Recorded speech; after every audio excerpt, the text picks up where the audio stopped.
Great. Okay, happy to do that. We're going to talk about CrowdStrike Holdings, a cybersecurity company specializing in endpoint security.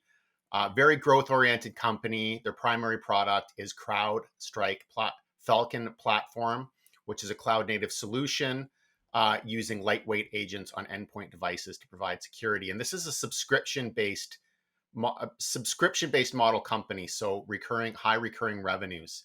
CrowdStrike, the symbol is CRWD on the NASDAQ, trading at $263 today. It's a $64 billion market capitalization.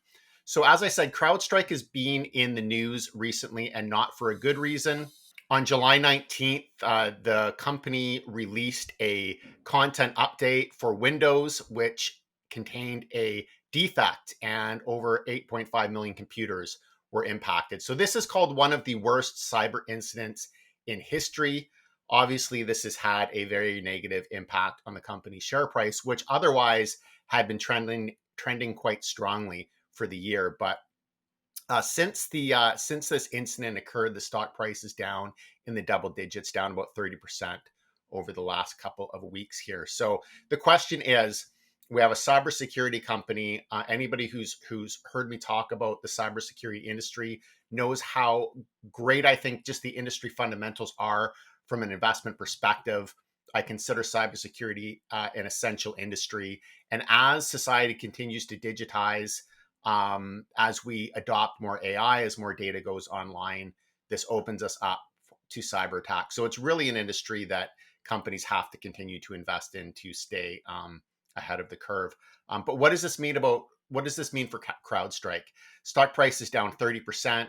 Does this mean that the company represents an attractive investment opportunity at this point in time? So I just want to take a little look at the history of CrowdStrike. So the company started trading publicly in 2017. And since then, it has been an absolute juggernaut of a revenue growth story. So every year, substantial revenue growth. And over the trailing 12 months, they've reported 3.2 billion in revenues, and this is compared to only 53 million in revenues in 2017. So we've seen absolutely massive revenue growth and market share gains over this period of time. This is largely supported share price gains as well over this period. The issue that I've had with the company, and I've been following CrowdStrike for several years, but the issue that I've always had with them is just profitability. So if we look historically, this company, although it's been generating a lot of revenue growth, has also been losing a lot of money on the bottom line, pretty much serially unprofitable for most of its time as a public company. Now, we are just starting to see it transition into reported GAAP profitability with 37 cents reported last year, 55 cents on a trailing 12-month basis. But remember, this is a $263 share price. So if we were to work out a valuation here based on GAAP earnings, you'd be looking at a valuation in the range of 500 times. Now, when we look at free cash flow, the picture improves somewhat. They have been generating strong free cash flow recently, and that free cash flow has been growing over the past several years here, basically since 2020, 452 in free cash flow per share over the trailing 12-month period. So looking at recent financial results, the last quarter that was out was the first quarter of fiscal 2025. Total revenue up 33%. Subscription revenue up 34%. Very strong margins. So subscription gross margin was 78%, which was consistent with the previous year. This is for GAAP. For non-GAAP, 80%, also consistent with the previous year. So very high margin business. And as I said, starting to get into profitability here just recently on a GAAP basis. So GAAP earnings 17 cents compared to no earnings last year. Non-GAAP or adjusted earnings of 93 cents compared to 57 cents in the first quarter of fiscal 2024. And then cash flow, they generated net cash flow of 383 million compared to 300 million in the same quarter last year, and free cash flow of 322 compared to 227. So looking at this on a cash flow basis, it certainly is a lot more attractive relative to if you're looking at it on a GAAP earnings basis. The company has put out guidance, so they're looking for revenue in the range of about $4 billion. That would be 30% growth compared to fiscal 2024. A non-GAAP earnings per share in the range of $4, again, about 29% growth compared to last year. So this gives the company a valuation based on their guidance, non-GAAP guidance. Again, this is not reported earnings. This is non-GAAP adjusted earnings, but 65 times. So definitely a premium to the market, definitely a high price company, but we can also see why when we look at the cash flow generation and the revenue growth. This is your quintessential growth stock in a strong industry. So in terms of future growth drivers, there's obviously just growth in the cybersecurity or information security market. I've already talked a little bit about the trends. There's the digitization, the increased threat of cyber attack. This company has been also increasing its market share and expanding more into cloud security.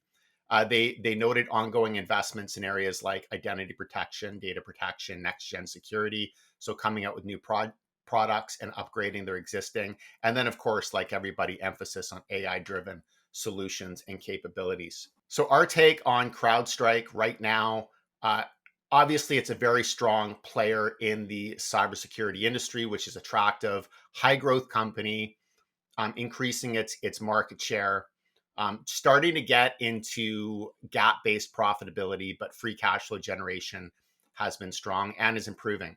Now, the sticking point for us right now is valuation. If we were to look at the company on a trailing basis, be trading at about 90 times earnings. And these are non-GAAP earnings, so these are adjusted.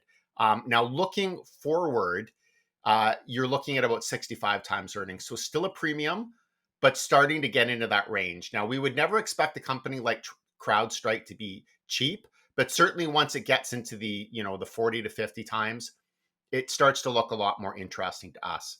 But it's not cheap, even with the 30% decline.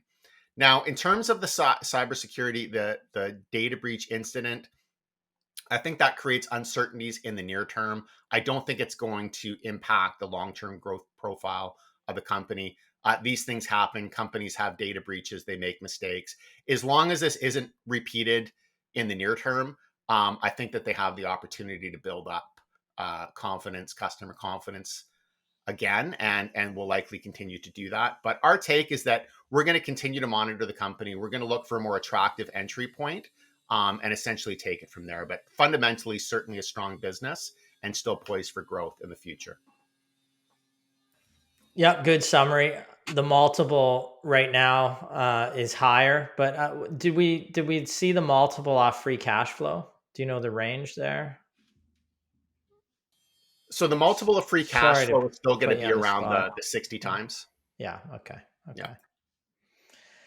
All right. Well, And just to say, free cash flow is going to reflect the adjusted earnings, and the biggest adjustment for these technology companies to get from reported to non-GAAP earnings is going to be share-based compensation. So you're paying your employees in the form of shares, not cash. So that is essentially adjusted out of earnings. Now, this is a whole other segment in terms of debating whether or not these should be adjusted out or whether or not they should be considered. Our view is that we look at the reported earnings, the non-GAAP earnings, the free cash flow. You're not looking at any one in isolation. You're essentially looking at them all together. But regardless, certainly it's a premium valued company, for good reason, of course, because it's in an attractive industry and it's growing. yeah.